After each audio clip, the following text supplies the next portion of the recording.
Okay, so you're a sales leader, right? You're always looking for top talent. But let me ask you this.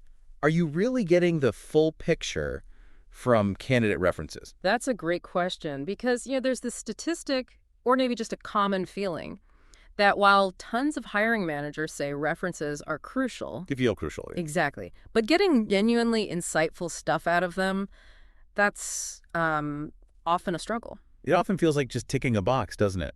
Confirming dates, titles. Right. So today, we're doing a deep dive into changing that.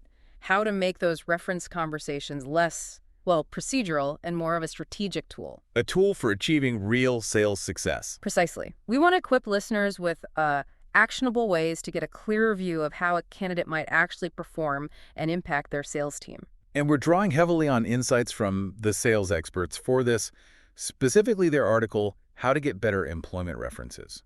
It's a great piece. Really practical advice for both sides of the table, the candidate trying to get the job and the hiring manager trying to find the best fit. So, whether you're building that dream sales team or you're the sales pro aiming for that next big role, stick around. Our mission here is simple. Help you leverage references for tangible sales success. Okay, let's maybe start with the candidates listening in.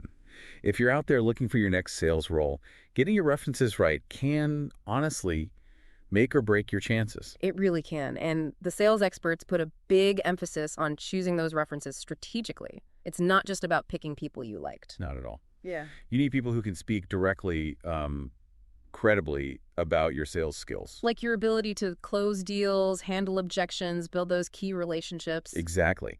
Your former bosses are often key, sure. But maybe also think about senior colleagues who saw you manage a complex deal, or perhaps even a long-term client who benefited directly from your work. People who saw the results. And it's not just about hitting them up cold when you need something, is it? The sales experts talk about maintaining those connections. Yeah, that's crucial. Keep those relationships warm.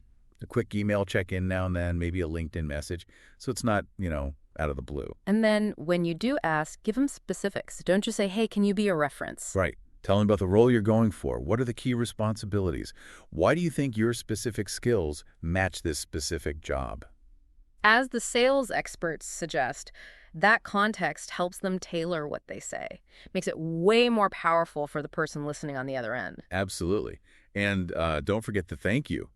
Seems basic, but the sales experts remind us it matters. Definitely. But they also mention something maybe less common, asking for feedback afterward. Yeah, like, hey, thanks again. Did anything come up in the call that maybe I can work on for the future? It shows you're serious about growth. Shows that growth mindset. Yeah. Okay, let's flip the coin. What about the recruiters, the sales leaders trying to get those meaningful insights? Well, first things first, and the sales experts are really clear on this, you've got to handle the legal side properly. Meaning, get permission.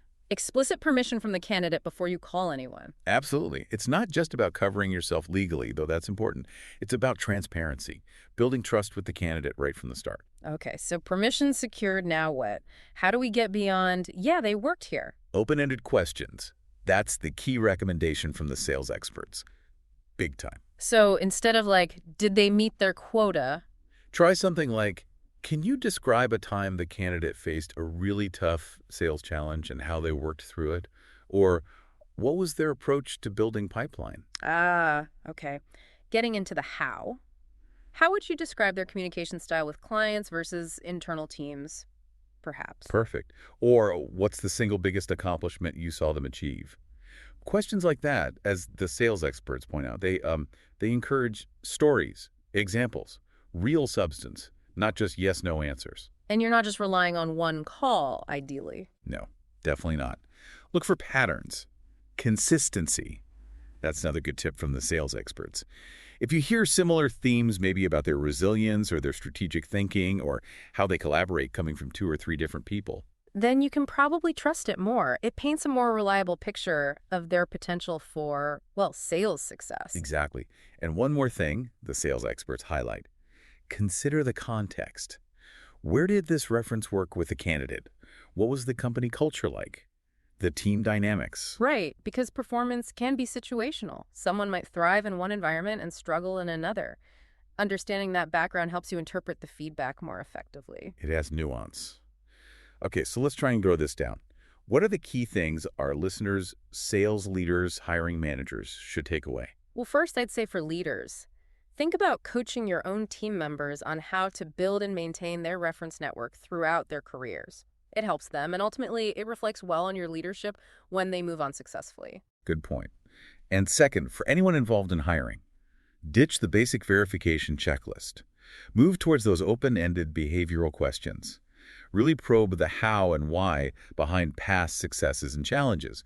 That's where the gold is. It's a shift, isn't it, from just checking a box to actively gathering It intelligence. really is. And if you want to dive even deeper into this, maybe refine your process, the Sales Experts recruitment website has a lot more resources. Yeah. Definitely worth checking out. So, the final thought to leave everyone with: in this constant race for top sales talent, this quest for sales success, Yeah. are we genuinely tapping into the wisdom held within people's past working relationships? Or are we maybe just going through the motions with references? Something to think about.